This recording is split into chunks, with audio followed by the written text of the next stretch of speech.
नमस्कार दोस्तों, आपका मेरे YouTube चैनल आर्यन पाठ पूजा में स्वागत है। आज मैं आपको माता अन्नपूर्णा की कहानी सुनाने जा रही हूँ। अगर ये कहानी आपको पसंद आए तो कमेंट बॉक्स में माँ अन्नपूर्णा की जय अवश्य लिखें। अन्नपूर्णा माता का व्रत अगहन मास की शुक्ल पक्ष की प्रतिपदा तिथि से शुरू होकर 21 दिनों तक किया जाता है। इस व्रत में अगर व्रत नहीं रख सके तो एक समय भोजन करके भी इस व्रत का पालन किया जा सकता है।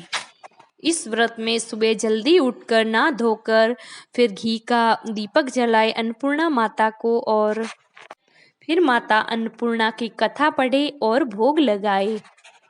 माता अन्नपूर्णा का ये 21 दिवसीय व्रत बहुत ही चमत्कारिक फल प्रदान करने वाला है। अब सुनिए अन्नपूर्णा माता की ये कहानी।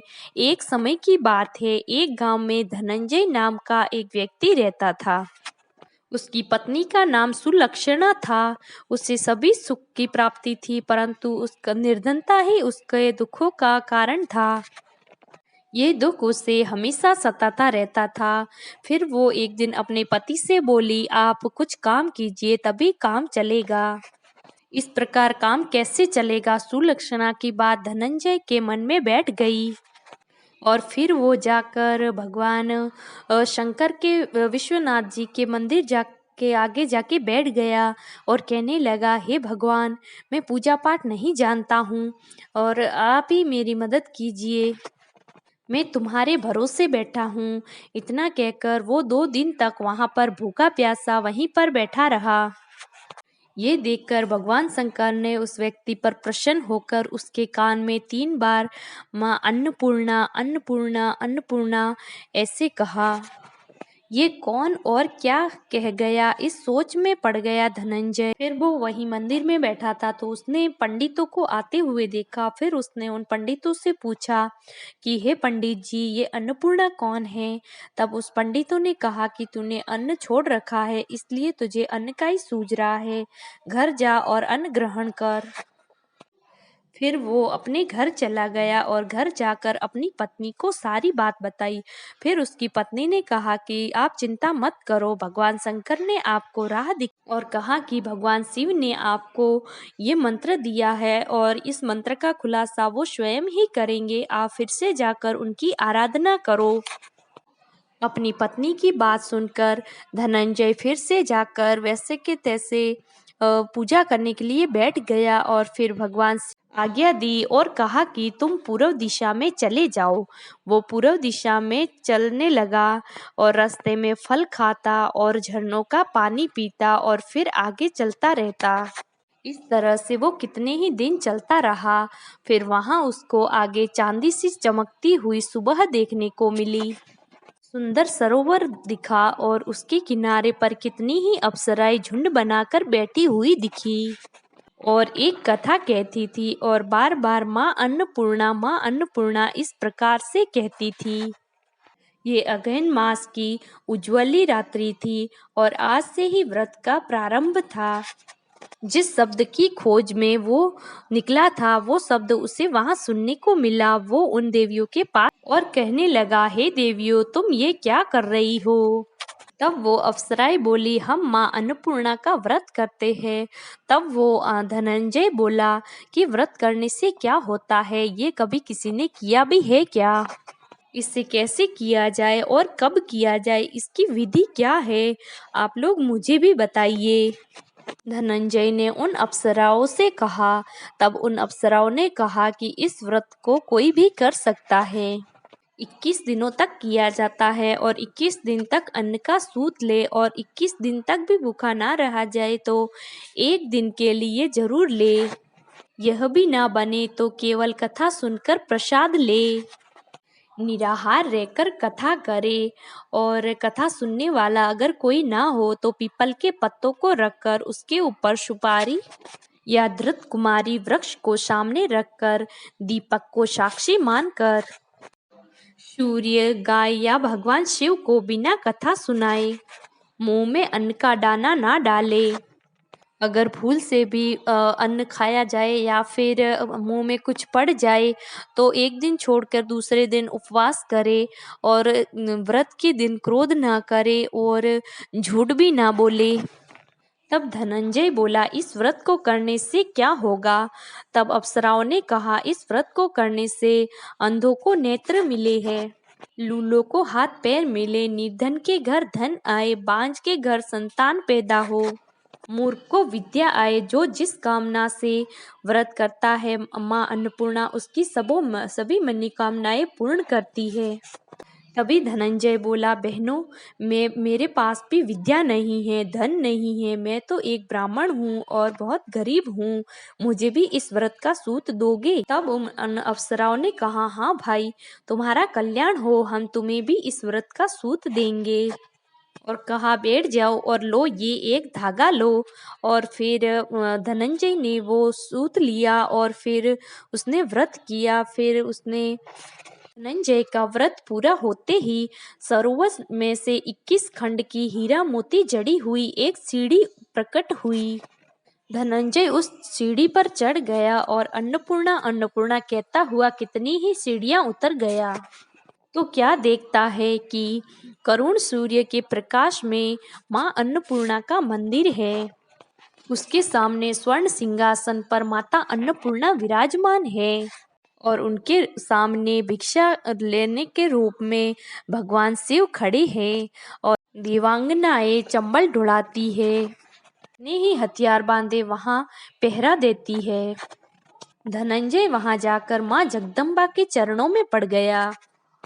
फिर माँ अन्नपूर्णा उसके मन की सारी बात जान गई। फिर वो कहने लगा, माता, आप तो अंतर्यामी हो, आपको मेरा क्या हाल बताऊं, आप तो सब कुछ जानती हो। फिर माँ अन्नपूर्णा ने कहा, तूने मेरा व्रत किया है, इसलिए जा, संसार तेरा सत्कार करेगा। माता ने धनंजय की जिह्वा पर बीज मंत्र लिख दिया। अब तो उसके रोम रोम में विद्या प्रकट हो गई। इतने में वो देखता है कि वो काशी विश्वनाथ जी के मंदिर में खड़ा है। माता से वरदान लेकर धनंजय अपने घर आया और अपनी पत्नी सुलक्षणा को सारी बात बताई और फिर माता की कृपा उसके घर में धन दौलत बढ़ने लगी। उसका घर अब बड़ा महल बन गया था। जिस तरह से मधुमक्खियां छत्ते में आकर इकट्ठी हो जाती है, उस प्रकार से उसके सगे संबंधी उसके घर आकर उसकी बढ़ाई करने लगे और कहने लगे कि इतनी धन दौलत बिना संतान के क्या काम की।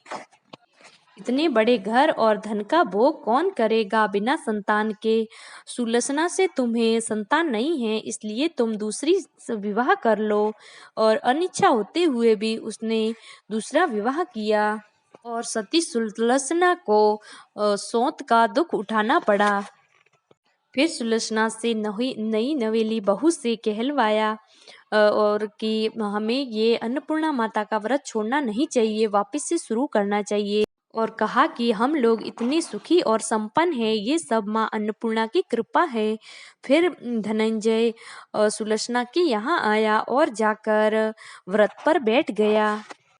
नई बहू को इस व्रत की खबर नहीं थी, वो उसका इंतजार कर रही थी। इस तरह से दिन बीतते चले गए और व्रत पूरा होने में सिर्फ 3 दिन ही बाकी थे और सुलक्षणा को और नई बहू को इस बात का पता चला तो उसके मन में ईर्ष्या की जलन जाग उठी और वो वहां उसके पास आ गई और अपने पति को लेकर वहां से चली गई।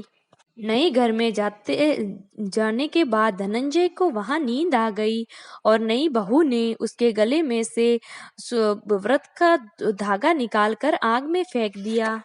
अब माताजी का कोप जाग गया और घर में अकस्मात आग लग गई और सब कुछ जलकर खाक हो गया।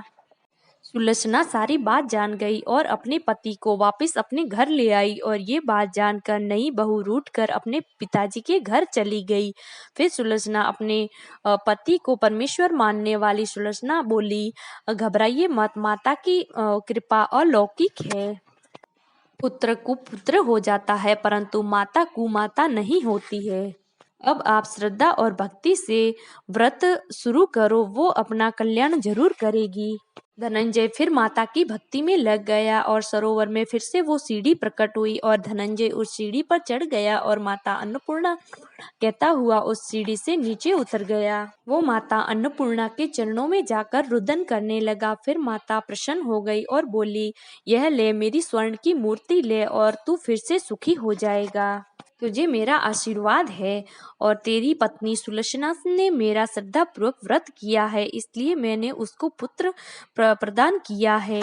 फिर धनंजय ने आंखें खोली तो खुद को काशी विश्वनाथ जी के मंदिर में पाया। फिर वो घर आया और उसकी पत्नी के दिन चढ़ गए और एक सुंदर पुत्र की प्राप्ति हुई और इधर निसंतान एक सेठ के घर पुत्र की प्राप्ति हुई, जिससे उसने गांव में माता अन्नपूर्णा का मंदिर बनवाया, भवन वगैरह करवाए और उस मंदिर का पदादेष्ट उस धनवन को बना दिया। उसकी आजीविका के लिए मंदिर की दक्षिणा और रहने के लिए सुंदर भवन दिया। धनंजय स्त्री पुत्र समेत वहां रहने लगा।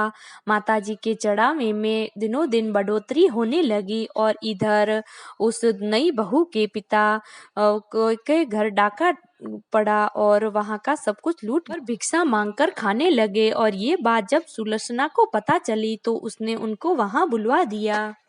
फिर उनको वहां अलग घर में रखा और उनके वस्त्र खाने आदि का प्रबंध किया। इस तरह से फिर सुलक्षणा, उसका पति और उसका बच्चा आनंद से वहां रहने लगे।